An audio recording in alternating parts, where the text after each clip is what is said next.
I've got Jen Majura from Evanescence and Nita Strauss currently touring with Alice Cooper. You're running an Angle Powerball, and how long have you been an Angle artist? Forever. Okay. I was born with an Angle amp. Okay, great. Do you use Angle cabs too? Yes, absolutely. Okay. So I use an Angle cab in the studio. It's fucking Which one? awesome. I have an older one with vintage 30s, like the real thick one, like the one like Frederick Nordstrom used on like nice. the In Flames stuff. So I wanted that sound. You know, so I doesn't get any better than that. I obsessed over that mic technique for years, Really? and that on-off mic access technique. If you go on the Andy Steep forum, you will see like a thread with over 100,000 views on it that I started on that mic technique.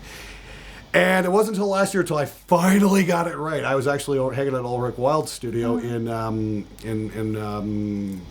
Silver Lake. Or something, yeah. In Silver Lake. Warren Hewitt and I were there, and he was showing us. I'm like, hey, what's with that? He's got all this beautiful gear, and then he's got this crappy ass Behringer mixer stuck in there, and I'm like, what's that all about? And he's like, well, that's what we record the guitars with.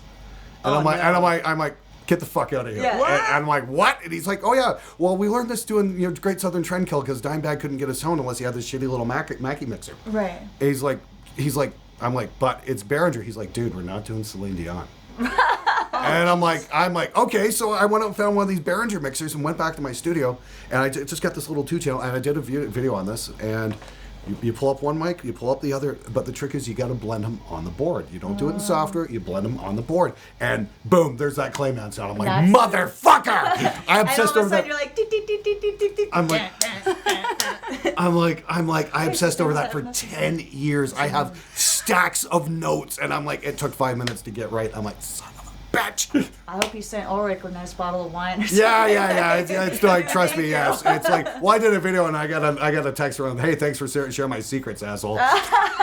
So I actually saw that video. Yes, thank you so much, Ulrich. He is awesome. Yeah. And it was a real privilege to sit there. And when someone says, I figured this out doing Great Southern Trendkill, you listen. Yes. Oh, yeah. That's the thing. And the story was, they were working on that, and they couldn't quite get the guitar sound like they had some beautiful neaves and APIs and everything. And Dimebag's like, nope, not right. Not right. He's like, hold on, man, I got an idea. So he ran home and got this little Mackie 4-channel. Right. Plugged it in, did the mix on the little mixer, and boom, there's the tone. Amazing. Cool. So you don't need to spend a lot of money on preamps if you're doing metal guitar tones because it's not going to help you. Literally, I do all my own recording. I'm recording my record myself, and it's my guitar into an Apollo Twin. And that's it. Yeah, That's the entire thing. That'll work. Like I'll reamp maybe, but I haven't needed to. But you're just recording your Marshall and away you go? I'm actually just recording a DI. Oh, okay. So what are you using for software then? Well, I'm gonna reamp through a Kemper probably. Okay. I'll probably reamp everything later, but I'm just recording through the Tune Track, the Easy Mix presets.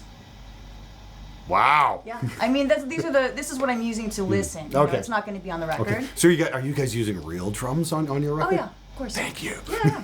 How is your opinion about program drums, really? I want to know, because so many people work with program drums. I like to program drums. It's like a hobby of mine. I like to do it. So like if I played you guys my demos, you'd hear really complex program drums with fills and with all this stuff. That's awesome. But I have a great drummer who is watching us do this right now.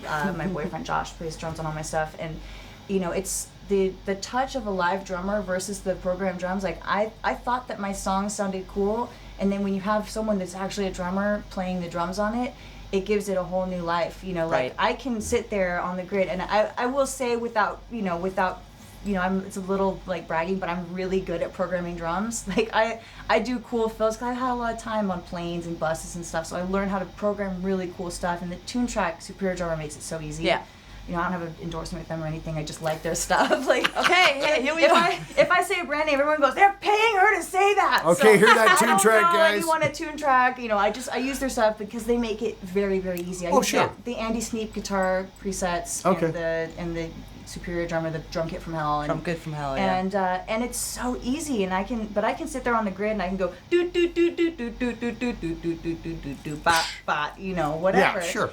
But then when you get a real drummer in there and they start adding in the kicks or whatever it is that drummers would actually do, it makes such a huge difference. And it's just a depth of the sound. I can't help it. I love live drumming. I would always record and always have a live drummer. Yeah. Like a real person that I want to hear him sweat. Yeah. You know, exactly. It's awesome. See, and that's the thing. I mean, like, don't get me wrong. I think the whole Superior Drummer thing is an amazing writing tool, and they sound really good. And for somebody who's working out of his bedroom at home, it's a great way to get huge sounding drums with minimal effort. And there's absolutely nothing wrong with that. The problem I have is when you start seeing release after release after release after release of everybody using the same drum samples and the same thing, and we're not hearing the drummers anymore. And recording live drums is becoming something of a lost art. And one cool thing that you can do too with all the sounds is, we have a Roland V kit at home. You can plug that in and get your basic idea laid out, which is really, really cool. You can play all that stuff. We did all the demos for my band We Start Wars with the V kit and real cymbals. Okay, cool. So if you listen to the song The Animal Inside that my band put out last year, that's a V kit with real cymbals, because I recorded everything. I don't know how to record drums. That's the only thing I don't really know how to do myself. Watch my show. I will. Or I'll just pay someone. No, there you go. I got Kickstarter money. I'll There you probably go. pay someone to do it. But to do it properly. Yeah, sure. Can you play the drums? I can. I started out playing Yeah? drums. Okay. Yeah. Oh, really? Yeah, I was a drummer Wow, first. really? Yeah. Cool. I'm not as good as my drummer. But I think as a writing tool, I think it's really necessary. Oh yeah, You know. I've got no problem with that. I mean, like, I started out, programming drums on like the Commodore 64 way back in the 80s with these really shitty 8-bit drum sounds, but it was something to keep the beat, something to play You got to. the something. Sean Lane drum sounds. Oh God, yeah, they were terrible. All right, okay, so that's fantastic. Thank you so much for being on the show. Thank you so much for having us. Thank you, Jen. For, Thank you. for Girl, suggesting this. thank you. Girl power. All right. And leave a comment below if you got a question for either of these two. Hopefully they'll watch the video and maybe answer one or two of them. So if you got something, if you got a cool question, ask a cool question. Maybe we'll even feature it. Anyway, thanks for watching. We'll see you guys next time.